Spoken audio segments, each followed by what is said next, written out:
Күнделікті болмаса да жиі естіп жүрген келін төрге шықпайды. Жүкті әйел шашын кеспейді. Келін күйеуінің туыстарын атымен атамайды. Келін үлкеннің алдын кесіп өтпейді. Деген секілді келінге қатысты ырымдар қазақ қоғамында бұрыннан бар. Десек те бұл ырым тыйымдардың қайдан шыққанын, неліктен шектеу қойылғандығын ешкім дәл түстеп тарқатып айтып бере алмайды. 62 тамырында ата-баба қаны айналып жатқан қазақ баласына әдет-ғұрып, салт-дәстүрлермен қатар тыйым сөздердің қадірі қаншалықты маңызды екенін түсіндірудің өзі артық шығар бәлкім. Дегенмен мұның барлығының ар жағында үлкен тәлім-тәрбие жатқанын барлығымыз да жақсы түсінеміз. Негізі ата-бабаларымыздан жалғасып келе жатқан салт бойынша келіннің төрге шықпауы бұл әдеп. Келіннің әдебі отбасы мен қоғамның қарым-қатынасын реттейтін күшке ие. Келін дегеніміз ең алдымен адамның әлеуметтік мәртебесі. Әйел адамға қатысты ырымдар өте көп. Себебі әйел отбасындағы басты адам. Ол үйдегі берекенің ошағы, қарым-қатынастағы басты дүниелер әсіресе келінге байланысты. Оған жауапкершілік көп артылады. Үлкендердің өзі келінге қарап ой түзейді.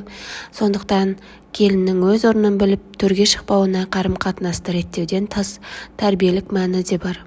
Бұл келінді төмендету емес, сәйкесінше келінге қарап сол әулеттің адамдары өзін тәрбиелейді. Ол ғана емес, бұл жастарға ер адамдар мен жасы үлкен келіндерге де қатысты. Келінге тіпті төрде тұрған жүк сандыққа қол тигізуге жақындауға болмайды. Бұл әркім өз орнын білу керек дегенді білдіреді. Ал қай кезде шаңырақтың иесі саналады? Өзінен өзге үлкен адам қалмағанда, яғни қара шаңырақтың үлкендері өмірден өтіп, жылдығын бергеннен кейін үйге ие болып қалған келін төрге шыға алады.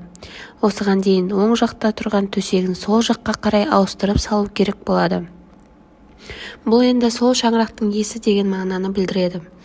Осы кезде арнайы мал сойылып, үлкендер шақырылып, олардың көзінше төрге төсек салынады. Кейінгі түскен келіндермен де солай болады. Айналып келгенде бұл құрмет, нығмет, әдеп деген сөздермен байланысады.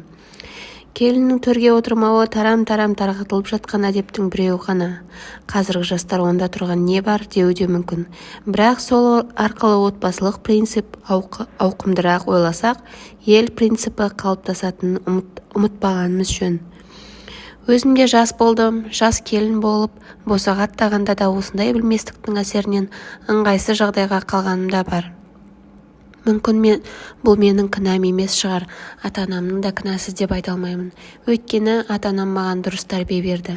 Дегенмен әр елдің салты басқа, иттері қара қасқа дегендей біздің өңірде мұндайға аса мән бермегеннен соң келіннің төрге шығуы ерсі-қылық деп ойламайтынмын. Керісінше келінді қызымдай көремін деп келіннің орны еленбей қалып жатқаны да жасырын емес. Ата-ененің алдында орамал тартып сәлем салудан босатылған келіндер тіпті ұзын етек көйлек киюді де азайтты. Сайып келгенде мұның барлығы да заман өзгерді, ескіліктің сарқыншағын пайдалануды қажеттілігі бар ма екен деп ойлайтындарға ой салсын. Менің келін болып түскен жерім салт-дәстүрді берік ұстанған жандар және әркім тиісінше өз орнын біледі. Сондықтан келін мен қайнатаның, қайнағаның арасындағы белгілі бір шекарадан аттап өтпеу, иба сақтау, көптеген келеңсіздіктерден сақтайтынына шүбәм жоқ.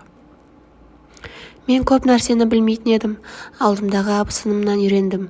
Ол кісі төрге аяқ баспайды, оны да мен басында аңғармадым. Ол төрді жинауды, төр жақты сыпыруды үнемі қызына тапсыратын еді.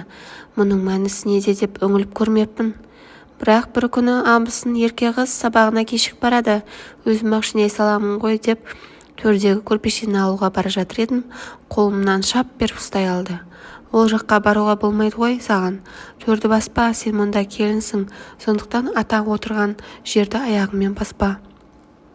Ол ғана емес, жалпы атаның киетін киіпсінде аяғыңа сұғушы болма. Бұл атаға деген, осы әулетке деген құрметсіздік болып саналады деген болатын. Абысыным осылай түсіндіріп бермесе, мен де келіннің неліктен төрге шығуға болмайтынын түсінбеппін. Мен секілді бұл дәстүрдің мағынасын білмейтіндер болса, қаперінде жүрсін. Әрбір қыз баласы болашақ және жас келіндер, жалпы шаңырағының иесі бар келіндер осыны ескерсе екен.